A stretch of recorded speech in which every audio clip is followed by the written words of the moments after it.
In progress. Baik, Assalamualaikum warahmatullahi wabarakatuh. Saya Felicia Nihan Rahmawati dari kelas mata kuliah Manajemen Proyek TIK, kelas IF47 gabungan 06 dengan NIM 1030123000203. Jadi di video kali ini saya akan menjelaskan beberapa poin dari tugas evaluasi CLO 1 yang dimana nantinya akan ada 7 poin yang saya jelaskan secara singkat saja poin-poinnya. Jadi langsung saja, ini untuk infografisnya yang sudah saya buat. Jadi yang pertama itu ada apa itu manajemen proyek TIK. Jadi manajemen proyek TIK sendiri itu adalah proses perencanaan, pelaksanaan, pengendalian, dan penutupan proyek yang berhubungan dengan sistem informasi, perangkat lunak, perangkat keras, atau infrastruktur teknologi. Jadi tujuannya si manajemen proyek TIK ini itu adalah untuk memastikan proyeknya selesai tepat waktu, sesuai anggaran, dan memenuhi kebutuhan pengguna. Nah, terus yang kedua itu ada karakteristik proyek dan bedanya dari operasional. Jadi yang pertama itu karakteristik proyek itu memiliki tujuan spesifik, waktu terbatas, sumber daya tertentu, dan hasilnya biasanya unik. Lalu perbedaannya dari operasional itu proyek bersifat sementara dan menghasilkan sesuatu yang baru, sedangkan kegiatan operasional bersifat rutin dan berulang untuk menjaga kelangsungan bisnis. Lalu selanjutnya ada jenis organisasi proyek. Jadi di sini akan ada 3 jenis organisasi proyek. Yang pertama itu ada fungsional, di mana di sini proyek dijalankan dalam struktur organisasi yang sudah ada dengan pembagian kerja berdasarkan fungsi. Terus yang kedua ada matriks, yaitu kombinasi antara struktur fungsional dan proyek, di mana anggota tim bisa memiliki 2 atasan atau manajer fungsional dan manajer proyek. Terus yang terakhir itu ada project design, seluruh sumber daya itu difokuskan pada proyek dan manajer proyek memiliki wewenang penuh.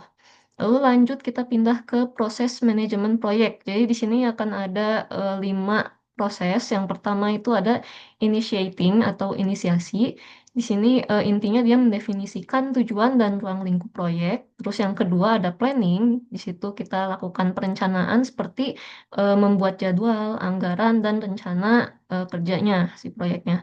Lalu yang ketiga ada executing atau pelaksanaan, yaitu di sini kita melaksanakan pekerjaannya sesuai yang sudah direncanakan.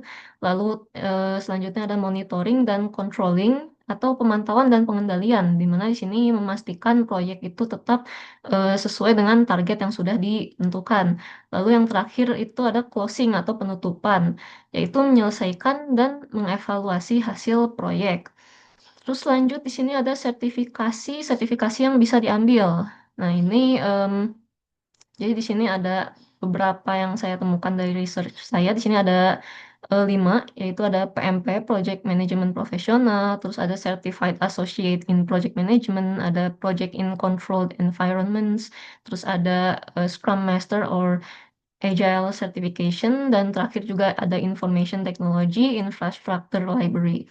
Terus yang keenam itu kita pindah ke tools-tools yang bisa digunakan dalam manajemen proyek. Sebenarnya ada banyak, tapi yang saya ketahui sini ada 5. Yang pertama itu ada Microsoft Project, ini biasanya untuk perencanaan dan penjadwalan. Terus kedua ada Trello atau Asana, ini untuk kolaborasi dan manajemen tugas. Terus ada Jira, ini lumayan populer untuk proyek software dan agile. Terus ada Microsoft Teams, ini buat komunikasi timnya.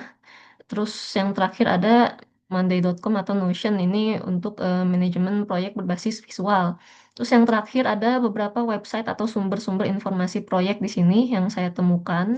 Ada 5 juga. Di sini ada pmi.org, sumber resmi Project Management Institute. Terus yang kedua ini ada prince2.com, ini panduan sertifikasi Prince2. Terus di sini yang ketiga ini tips dan template manajemen proyek. Terus ada atlassian.com, itu sumber untuk agile dan tools seperti Jira. Terus yang terakhir ada LinkedIn Learning atau Coursera, ini kursus manajemen proyek online bisa dilakukan di sini. Jadi sekian video penjelasan dari beberapa poin tentang manajemen proyek TIK dari saya. Sebelumnya mohon maaf bila kurang detail atau ada kesalahan dalam kata.